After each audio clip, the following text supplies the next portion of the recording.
Si vous avez mal au dos, le premier réflexe à faire, ça serait essayer tout simplement de refaire une activité physique, quelle qu'elle soit. Si ce mal au dos persiste, consultez un professionnel de santé. Le renforcement musculaire permet de protéger des lésions dégénératives à l'avenir.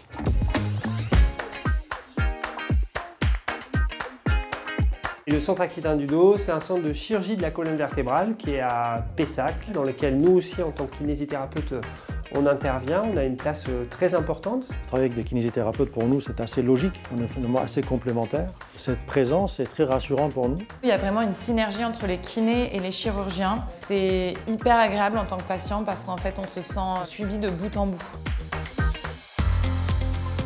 J'ai commencé par avoir des douleurs il y a un peu plus d'1 an. Pour moi, par exemple, ce qui était compliqué, c'était la station assise. En fait, je ne pouvais pas rester assise plus de 10 minutes. Donc, je me suis orientée vers un médecin du sport et il m'a tout de suite réorientée vers le centre aquitain du dos. Au début, elle est allée faire de la rééducation. La rééducation n'a pas fonctionné parce que c'était pas assez à haute dose. Ensuite, elle a été envoyée dans un centre de restauration fonctionnelle du rachis où elle a fait une rééducation beaucoup plus poussée en termes de volume de travail, très régulière, qui a montré quand même un effet plutôt positif, mais pas assez positif sur le long terme. À l'issue de toute la méthode conservatoire, il a constaté que c'était pas suffisant et que la chirurgie était une option. Je me suis fait opérer de 2 étages où j'ai eu une arthrodèse et une prothèse qui viennent donc se substituer à mes disques qui étaient abîmés. L'objectif de cette opération, c'est une récupération à 100%. On y arrive dans la plupart des cas, dans plus de 80-85% des cas, ce sont des interventions qui donnent des très bons résultats. On peut retirer des disques, les changer. Chez les patients plutôt jeunes, sportifs, on peut mettre des prothèses de disques, on peut remplacer un disque vertébral.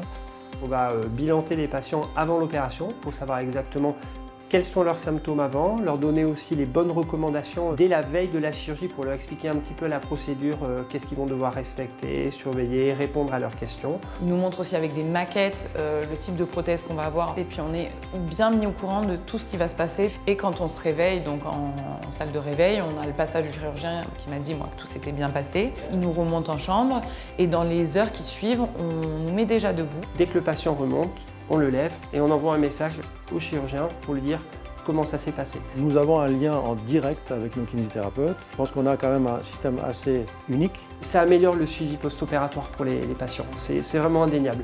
Ça, c'est un peu la force de notre service. Dès le lendemain, on commence les exercices en salle de kiné.